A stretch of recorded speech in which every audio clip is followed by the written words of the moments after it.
How's it going, everyone? So today we're going to be watching a video about what to expect from Elden Ring Nightreign. The playtest is dropping this weekend, well, Friday, Saturday, Sunday. I was lucky to be able to sign up and get a code for PS5, and I'm looking to definitely stream this game on Friday night and Saturday. Did you guys get the code? Did you guys sign up? Let me know down below. Are you guys amped about this game? If you are, let me know down below. Now let's watch this video on what to expect from Elden Ring Nightreign. And for that, I need your help. Welcome to Mojo Plays, and today Mojo. we're looking over the facts every Tarnish should know before once again leaping into the lands between via this unexpected addition to Elden Ring. I'm super pumped about this game. I love roguelikes. I love Elden Ring. Mixing the two. Come on now. Before we begin, we publish new content all week long, so be sure to subscribe. I'll link the video down below, guys, in the description. So if you guys want to check out the original video, I'll leave it down below. Little pillager, bent on stacking the lands of gold. To Soulsborne fans, Miyazaki is a god. He's directed the likes of Dark Souls, Bloodborne, Dark Souls 3, Sekiro, and Elden Ring, all titles that would go on to define the gaming scene with their quality. The man clearly knows what he's doing. It's definitely the manifesto. Returning for Nightreign left a few feeling trepidatious. After all, the last time Miyazaki took a backseat to a Souls game, Dark Souls 2 was the result, which has its devoted fan base, but it is far from the most beloved in the franchise. People hate on Playing devil's Dark Souls 2. advocate, Nightreign is a much smaller game, with all the tension being put towards its new style of gameplay, as opposed to an exploration of a vast, rich world. It's also being directed by one Junya Ishizaki, who helped design levels and combat for both Bloodborne and Elden Ring. Ooh. Given the kind of game Nightreign is boasting itself to be, maybe this was for the best. Besides, now Miyazaki can get to work on designing his dream Poison Swamp game. My twin brother The drinks shade. Stella. There's gonna be like a combo system in this game Spirit too. Ashes, kinda. It's gonna be awesome. Spectral summons used throughout Elden Ring's campaign often made the difference between a boss fight being impossible and a cakewalk, and it seems they will be making a grand return in Nightreign. Oh, yeah? Sort of. Seems that one of the game's various classes is going to be relying on the Spirit Ashes to serve as its main source of attack. Oh, that's pretty so cool. for those who can't venture out past the Round Table hold without summoning their Mimic tier, there may still be hope. Procedurally generated world. Oh yes, I forgot about that. It's gonna be procedures generated. I thought it was gonna keep the landscape over and over. That's pretty Welcome cool. to Limveld. No, not Limgrave, Limveld.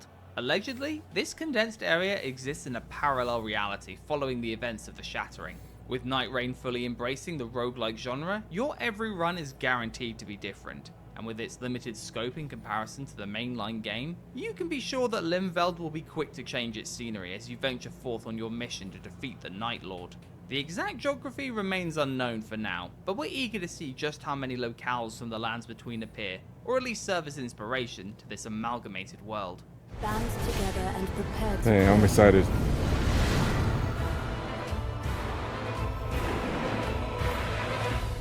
the life of the Night Lord.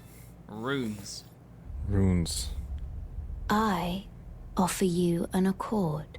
Speed is key Milady. in Nightreign, given that you only have a certain amount of time to gather your gear before a boss descends upon you, which doesn't leave much in the way of gathering runes to invest in certain stats. Rune farming has very much been streamlined, with players instead leveling up across the board instead of maximizing a key aspect of their Tarnished. Thankfully, every character class can wield every kind of weapon in the game, Nice. so nothing is off limits when undertaking a fresh run.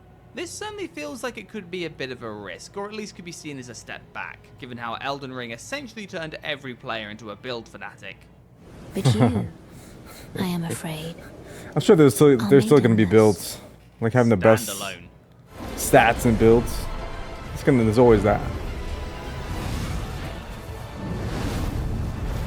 That's right, this is not an additional DLC, nor is it a sequel.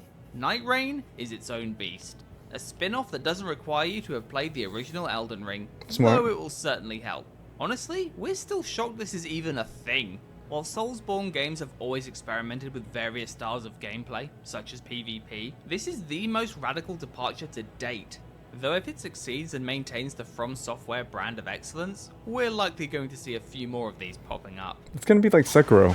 It's gonna be like Sekiro mixed with Elden Ring. I think that's the perfect mesh that's gonna happen in this game. Co-op and single player. Seekers of redemption, you were chosen. Thrown together by forces beyond our control. Nightreign's main selling point remains its emphasis on cooperative action. A party of 3 will be dropped off into Limveld and have to hack, slash and stab their way through its trials in order to complete a run. However, it turns out those that prefer the maidenless path aren't out of luck just yet, as the developers have confirmed that single player is indeed an option, with enemy health being adjusted accordingly. How well this works in practice remains to be seen, but here's hoping both playstyles offer the same level of thrills and immersion. I just hope they have a 2-player mode. And prepare to claim. I know there's gonna be matchmaking in this game. Release date. It's out this year. Yeah, we're shocked too. While we haven't got a specific date as of the time of writing, it's crazy to think that FromSoft were already tinkering away at yet another project. Sure, the smaller scale certainly means less manpower and a shorter development time, but these guys only just released the colossal Shadow of the Erdtree DLC last year. They did. They just refused to stop cooking. 8 classes. Little pillager. Benton. Oosh. That's a badass. The parry system? As stated before, builds aren't exactly a thing in this game. There is, however, variety. And they come in the form of 8 distinct classes, each with their own strengths, weaknesses, and ultimate abilities. These include Wilder, the jack-of-all-trades all-rounder, the speedy and sharp Duchess, the ranged spellcaster Recluse, as well as the winged bird-faced Guardian acting as This guy looks the resident badass too. tank. Given how all weapons are available across the board, this at least offers options as well as an incentive to try something new when starting another run. You were chosen. Thrown Yes. together by forces beyond our control. 3 days, 3 nights. It has This the is the crux of Nightreign's gameplay.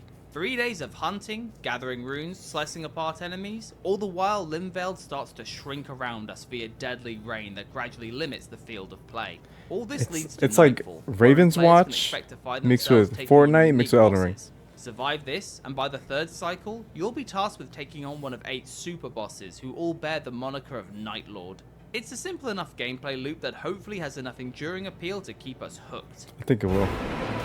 If Raven's Watch is anything Life to compare to this Of the game, Night Lord. that it's like a The day and night bosses. cycle. When the end of the day and night cycle, you fight a boss. Same thing, but Elden Ring style. Is far from over. This is the big one. Bosses are the bread and butter by which every game that dips its toe into the Souls genre is measured. The familiar narration of Margit the Fell Omen is always welcome, but the real draw here was found in Nightreign's trailer. A hooded figure that bears an uncanny resemblance to the Firekeeper? The goat himself, the nameless king, casually flying around on That his trick. wyvern? The fact Nightreign might play host to bosses from all across the Souls franchise has us more than a little excited. Alongside a fresh host of original foes, we can't wait to see who joins the roster. I will swat away any and all. Do you think this Elden experiment will be a win, or FromSoft's first real stumble? Let us know in the I don't comments. think it's going to be a Do you stumble. agree with- So let me know what you guys think. Are you getting into the playtest this weekend? If you are, hit me up. We could pair up because none of my friends, after I told them to sign up for the playtest, none of them signed up. So I might be playing this solo. So I'll be streaming it this weekend. I'm probably streaming Friday when it comes out, and then one of the time slots on Saturday for sure. So let me know. I'm excited about this game. It seems like it's going to be a lot of fun. I don't expect too many hiccups while playing, but we shall see. From Software is pretty great about their launches and like the smoothness of it all as far as consoles go. And I got on my PS5. So let me know. I'm excited about this game. Hopefully a release date soon. I would say this game is going to come out in either early summer. No, probably late summer. Before winter time. That's what I'm saying. Middle of the year, I'm calling it. Or if it doesn't, then late in the year. Closer to like maybe October, November. But we'll see. All right, guys. Love you to pieces. Give a thumbs up. Give a subscribe.